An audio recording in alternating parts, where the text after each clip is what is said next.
You are listening to Unified Through Chronic and Mental Illness with your hosts, Angie Roberts and Kimberly Murphy. Please be advised that some of the topics of this podcast can be triggering and sensitive in nature. The CDC estimates 35% of people who have COVID-19 symptoms are still sick weeks later. Another study estimated that 10% of those who test positive for COVID-19 aren't better after a month.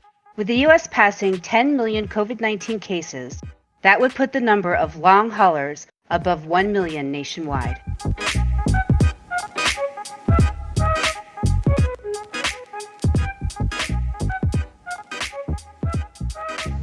Welcome to Unified. This week we are talking about the long-term effects of COVID-19. So many people are being affected by this illness, from the patients to the healthcare personnel, service workers, families losing jobs, and families who have been unable to enter hospitals to sit with their loved ones or visit in our nation's nursing homes. Yeah, I have a friend actually who's in our support group that we're in together that we mentioned in a previous episode. She has a mom who is in a nursing home who is kind of teetering on the edge of dementia and needs to be visited regularly. And she's so heartbroken because she can't go and see her mother.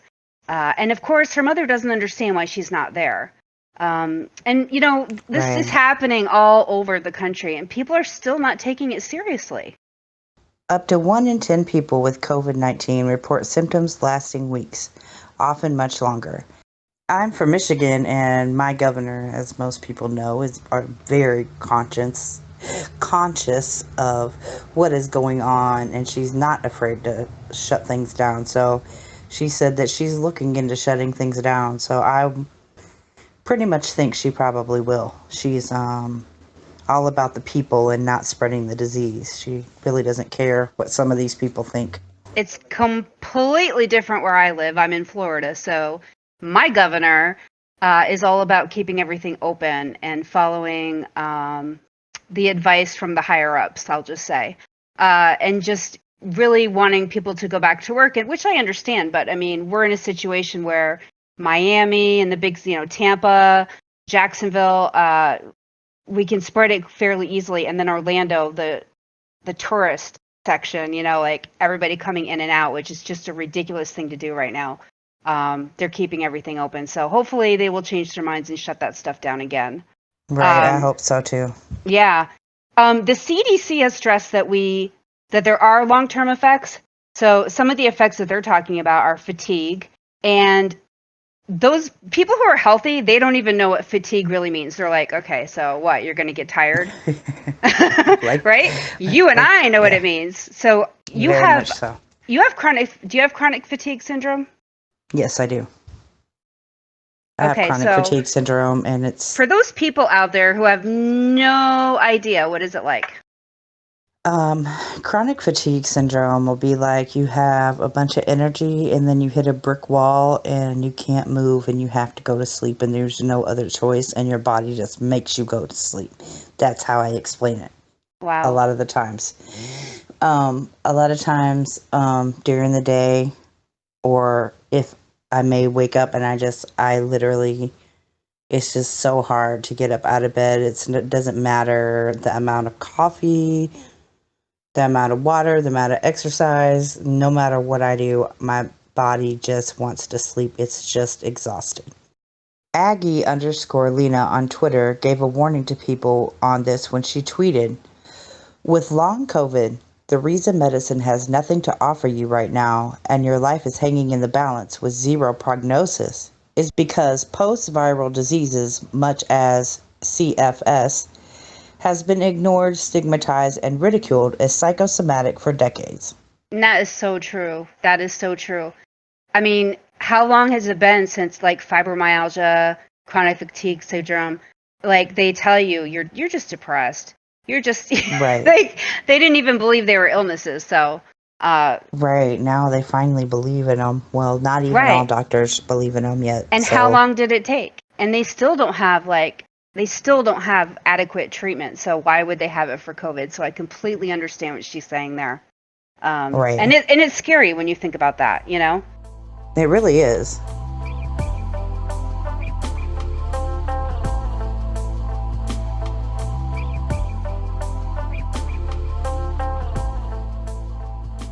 One of the other things the CDC said is shortness of breath and small airway passage disease, which I know you have also. So what is that like? What that's like is kind of feeling like you're halfway drowning sometimes Oh my because you God. can't catch a full breath. It's like the little bronchi don't want to open up. So it can be really hard. And then it's really hard to get rid of illnesses because you have so much scar tissue. So you got to make sure that you take inhalers and all this crap on top of your Right. antibiotics and all this stuff. And sometimes you can probably hear me breathing, and Yeah, I can hear it today. yeah, I've been kind of just having allergy issues and stuff. So so sorry guys. It's just No. the craziness of my breathing, but I Hmm. have scarred lungs from chemical issues, but that's another story. Hmm. But yeah, I really feel bad for these guys that have this issue because it doesn't go away, and it's a lot Feeling like like you're drowning, asthma. that's scary. Like feeling like Yeah, you're it's a drowning. lot. Right, it's a lot like asthma. Hmm. But you can take a breath, but it's like you can't take out that full breath, and it makes you feel, I don't know, it makes your chest tight and all kinds of stuff. Oh, wow. So I was looking on Twitter too, right? Because a Uh-huh. lot of people, I wanted to see like how old people were because a lot of people are listening to us right now, and some of them are probably like, yeah, but that, everybody knows it's the older people or the people with chronic disease like you guys, or, we don't have to worry about it because we're young and healthy, right? Right, Um, right. yeah. So I found Laura on Twitter. I think it's Law Towns. I'm sorry, Laura, if that's wrong, but it's LAUTOWNS if you want to look her up. Anyway, she said, I'm 23 years old. 4 months ago, I caught COVID-19, and today I live with ongoing chest pain, heart palpitations, shortness of breath, and more. I felt safe in March, but now I know the reality of long COVID, and I hope you never have to experience it. So 23 years old. 23 years old. Yeah. Right. Could you even And imagine? she's still having issues today. And of course, this is all new, so none of us really know what's going to happen in the long term. We don't know if 2 years from now people are still going to be suffering, but Right. they're Right. starting to They think that might be a possibility. definitely, if they're starting to call it chronic, that means that it's going to be staying around with you Right, for a long period of time. So right. especially for the people out there that are saying this is like the flu. It is not Oh my like goodness. the flu. No. It is so much worse. I had a friend that had it, and he said that he hasn't really had any long-lasting effects yet, except he does have shortness of breath. He said, and he did after we talked about a few things. He said, "Well, yeah, I kind of, have a few issues." So, I mean, I guess he does have a few, but it's better than what some of these people are experiencing is just horrible.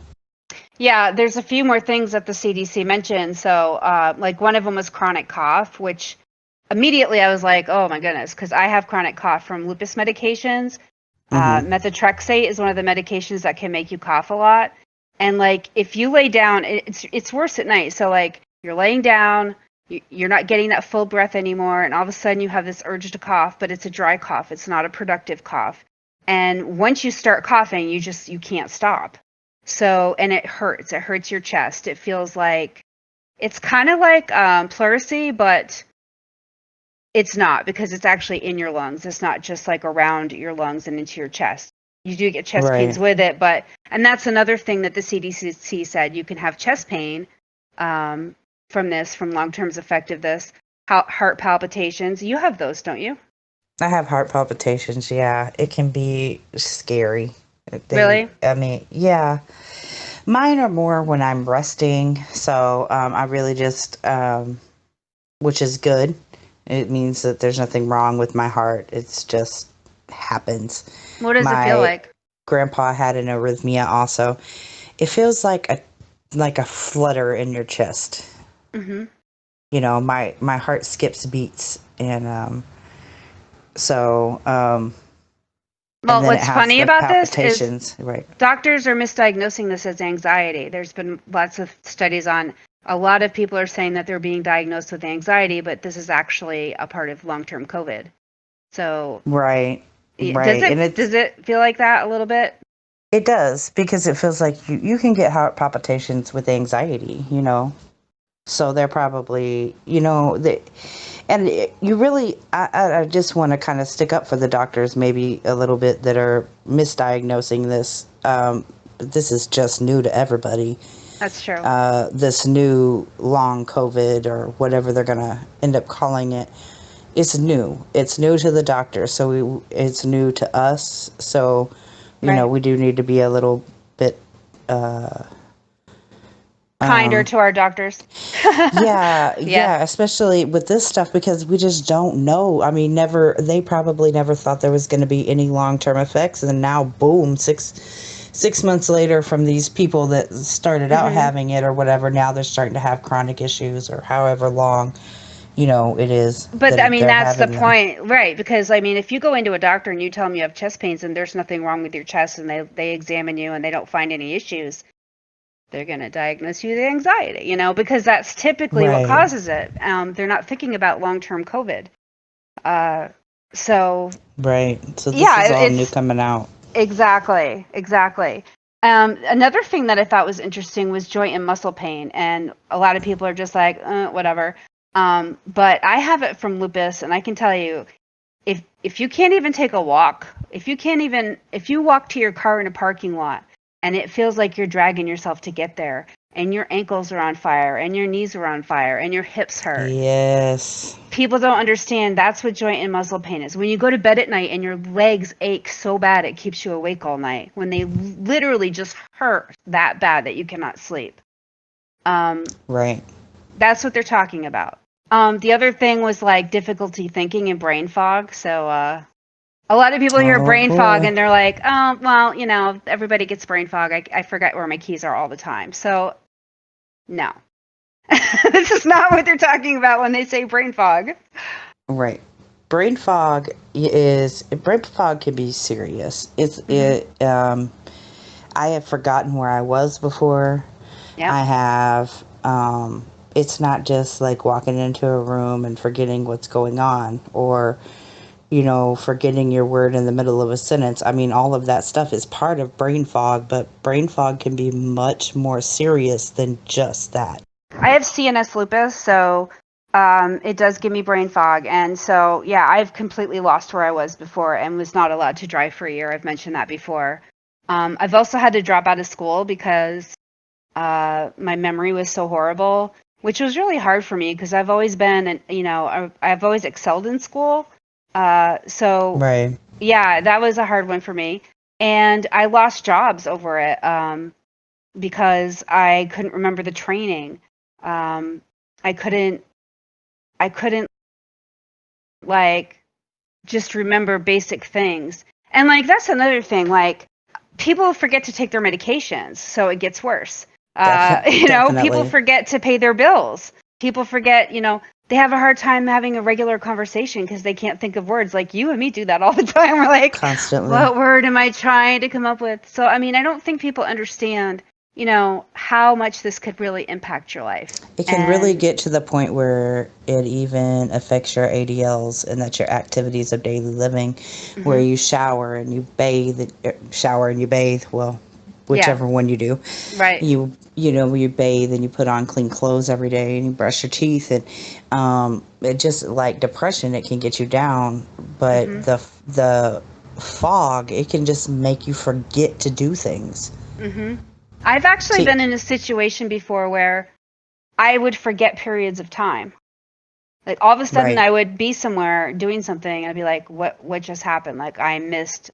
I mean, at one time when I was at the height of my illness, I missed like 3 or 4 hours. I had no idea what I had been doing all day. Like seriously. I'm not even kidding. So And it it's can get, scary. yes, it's very scary. Yes. They're also talking about the increased risk of developing Parkinson's and Alzheimer's disease. And that's just scary. Just Mhm. Parkinson's and Alzheimer's are horrible diseases. And Yeah. um, They are. Yeah. I've when I've been listening to the radio or a podcast or in a news, I've heard them talk about how people are now having a lot of the Parkinson's tremors and Hmm. issues like that. And it's just so sad. Yeah. I I really didn't expect it to come out like this either. No, You not at know. all. Not at all. And there, we were like doing some research before we were ready to talk about this, I read Yeah. somewhere that the autopsies of people who didn't survive, they had blood clots throughout all their major organs. So of Right. course that raises the risk of strokes and seizures. So someone with lupus, they're already at a higher risk of stroke. So somebody with lupus who catches this disease, that is a real risk for them. And there's other diseases and other conditions where strokes and seizures are a real problem, and so this would multiply that. And then just for the normal healthy person, this is absolutely a risk for you if you catch COVID-19. So that's really scary. I mean, if you have a It, stroke, you could actually die. A friend of mine, her husband died of having a stroke. He just didn't make it. So that's a risk. You know, you can die from this. So I wish people would take it more seriously.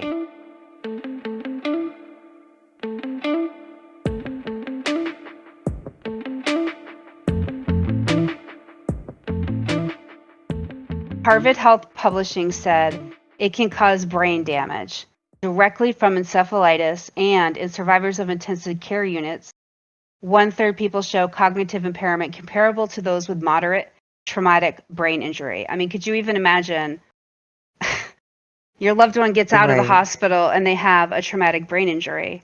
Or PTSD or Yeah. yeah, because a lot of people, I've just heard that, I've read that a lot of people that are on ventilators come out with PTSD, which is interesting. They're saying too, like anxiety and like you said, PTSD, but also obsessive compulsive disorder from being so afraid of germs, which I can completely I I can would be completely freaking out. understand. Yeah. I mean, Yeah, we're all so. sort of starting to get that way. Some of us who are taking it seriously, like they're wiping down their groceries and they're wiping down the doorknobs and they're wiping down their cars when they get in, and all of that is great because it's keeping you safe, but I mean, it's teaching us to be obsessive compulsive a little bit. And so they're saying that a lot of that is being triggered in people as an actual disorder. Right, I could see how Mhm. that would happen. And Yeah. then ongoing unemployment or loss of income will link to, anytime that happens, links to depression or stress Yeah. or even suicidal thoughts. I had to go into the psych ward while the epidemic was going on, and it is overloaded majorly because people are very depressed.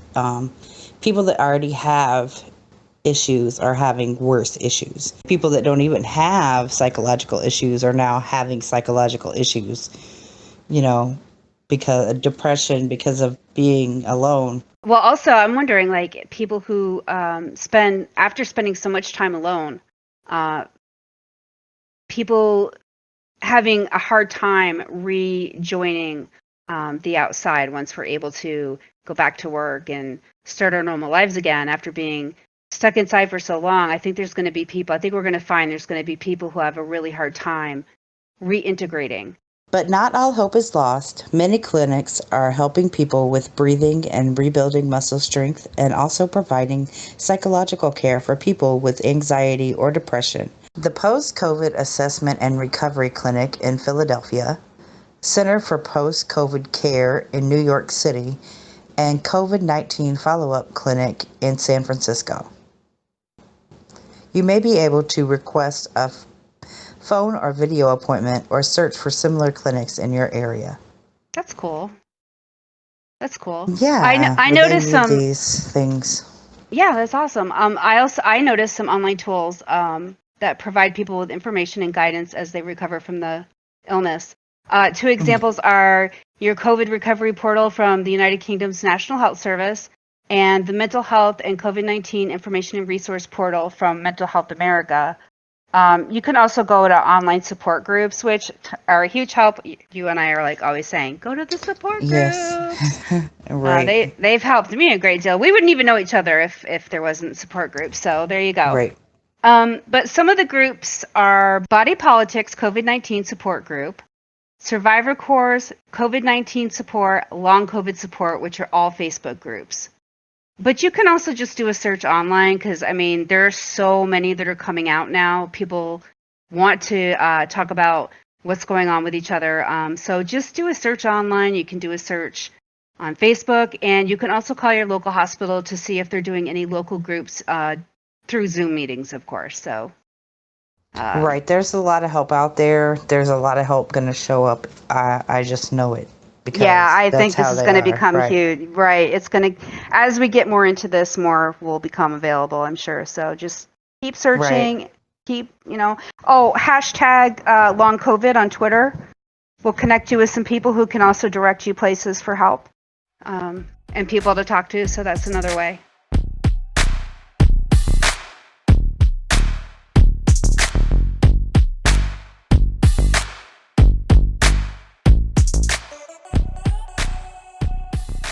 Don't get COVID. How about that? Don't get COVID.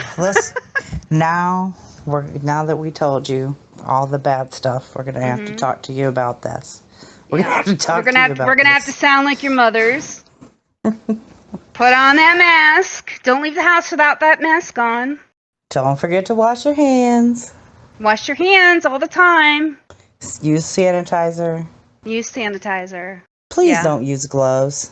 No. Please. Okay. Can we talk Use about sanitizer. gloves? Can we I please? can't. I said that I wasn't gonna do it, but I Okay. got to. Well, yeah, I want to I too. got. Cause I just.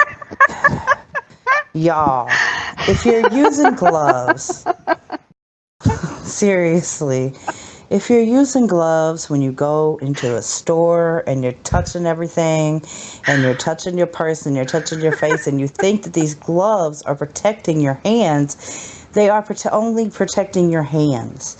That's it. Your right. face has now got any germs on it from anything you touched before, your phone, your everything. You're spreading germs from one thing to another thing to another thing because you think you can touch more things. It makes no Please, sense. please stop using gloves. Just use some hand sanitizer. It works. Just don't touch your face. You wear your mask. So Yep. please just stop wearing the gloves. Yeah, because the gloves gives you a false illusion of safety, and it's still the same as your hands. It's no different. You're still touching things. You're still touching. You pick up the virus. You transfer it to your phone. You transfer it to your purse when you're pulling out your money. Your debit card or whatever. Right. You're touching everything. You're going to your car. You're opening your door. So it's a false illusion of safety. It So really is. you need to practice safety measures. Like when I get in my car, I put this hand sanitizer on, and I actually wipe the steering wheel. I wipe down my phone. I put it on my hands, and then I wipe down my phone. In between my hands, because your phone actually is the worst, most disgusting germa whatever Yeah, that you it own. is. It's really Germy gross. thing. It It's is. really gross. I got to say this really quick too. I took my dog to the vet today, and I'm not going to Mhm. call out the vet that did this, but I took my dog to the vet today, and they're Mhm. practicing COVID procedures, right? So when you get to the lobby, there's nobody there, and there's a big tape so you can't walk in. And there's a big sign and it says, if you have an appointment, call this number. So I call the number, the girl comes out, she takes my dog. I'm not allowed to go because of COVID, right? But Mhm. I happen to be paying with something on my phone, okay, like an app on my phone. So she comes out, she grabs my phone. She has no gloves on, right? This might have been a good time to use gloves, maybe. Yes. She takes my phone. She goes over to the register. She types everything into the computer. She's holding onto my phone. She's doing all this stuff, and then she hands me my phone back. And the whole time I'm thinking, you just kept me out of here to keep the germs, and you just took my phone. You're not wearing gloves. You have no hand sanitizer. I'm like, what is going on here? It was so ridiculous to me. So, what is going on? right. People think. Think, people. Just think. It's common sense. It really is. It really is. And we're going to get a second wave, and we really all just need to do what our people that are in power, that are supposed to tell us what to do. Please just do what they tell you to do so we can get over this. And because I'm tired of not going places. I know that there's some of you out there that believe that this is just a way for the government to teach us to conform. And that's a well and good, but you know what? How do you explain to people that are dying? So can you just please put a mask on? It's not a big deal. Right. It's not a big deal. It's not a big deal. It's not taking away your freedom. So just please do it. I don't know if we'll keep this in the podcast, but I'm saying it anyway. It's not taking away your freedom. It's not like we're trying to take away your guns. I know. Like, can you believe these people? Oh my God. I just want to like shake them. Seriously. Oh, and I want to add this to the podcast. Here we go. And those of you who are taking your children out, okay, please, they need to do it too. Kids especially are constantly touching their faces. This is a way to make sure that they don't do that. If you're wearing a mask and you're bringing your 3 kids with you, and they're not wearing masks and they don't know how to, keep themselves safe, leave them at home. Don't bring them with you, because you're not helping yourself or them by bringing them with them. You know what I mean? Like, they are going to catch, if anybody's going to catch the disease, they will. So if they can't wear the mask, leave them at home. Keep them safe. Don't bring them out. Right, unless you're a single mom and you have no other choice, then just keep sanitizer around and just don't let them touch anything. Right, you got to teach them. That's what I'm saying. Keep them in the buggy. Right, that's what I'm saying. Like, if you're able to keep them safe, fine. But otherwise, don't be pulling your 3 kids behind you into the grocery store while you're wearing a mask and you think you're being safe, because you're not. Right. I'm calling you out. Yeah, you're calling me out. I know. Not you. I'm not you. You are, because my 3-year-old won't wear a mask. But you're not bringing him to the grocery store, are you? Are you? Yeah, I mean, I have to. I don't have nobody to. Yeah, a lot of times he'll sit in the car. Most of the time, if somebody will let me, send him in the car with them. But I mean, if I have I literally am. It's different. I know it's hard for people. When you have no choice, like, and you literally either, but yes, I do wipe down the cart. I wipe down his hands, and I keep him like in the middle so he can't touch anything. I don't let him touch other stuff. I don't let him, you know what I mean? I don't let him roam around. I don't let him, that's one thing that I don't do. And see, that's not what I'm talking about. You're doing everything right. I'm talking about these people that, like, their kids are walking behind their parents. They're bouncing around. They're a little bit older. They're not wearing masks. They could be. I see that a lot when I go out, and they're touching everything, and they're touching their faces. So we need to be careful of our kids. It's not just us. We have to really make sure our kids are safe too. We do. We really do. Mm-hmm. I've got to get Jacob some bigger mask. I think that's the problem. His mask. You got to get him one with a dinosaur on it, or maybe he has dinosaur mask. Does he have one that has like the dinosaur mouth? Maybe it will make him look like a dinosaur. He would like it. I don't know. I'm gonna have to find one. And then you could be like, "Rawr, mama, rawr."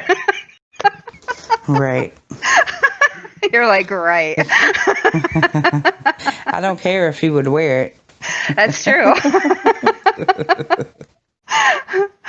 Okay, so what is the mantra for this week? When you can't control what's happening, challenge yourself to control the way you respond. That's where your power is. Yes, it's a good one. It is. I like this one. So thank you guys for listening this week. And we always say we're stronger together. And I know that it feels like we're not together right now, but there are ways to reach out, and we're all in this together. We really are. And we'll see you next time. Bye, guys. Take care. Unified through chronic and mental illness can be found at anchor.fm/unified. There you can find all social media links as well as other ways to listen.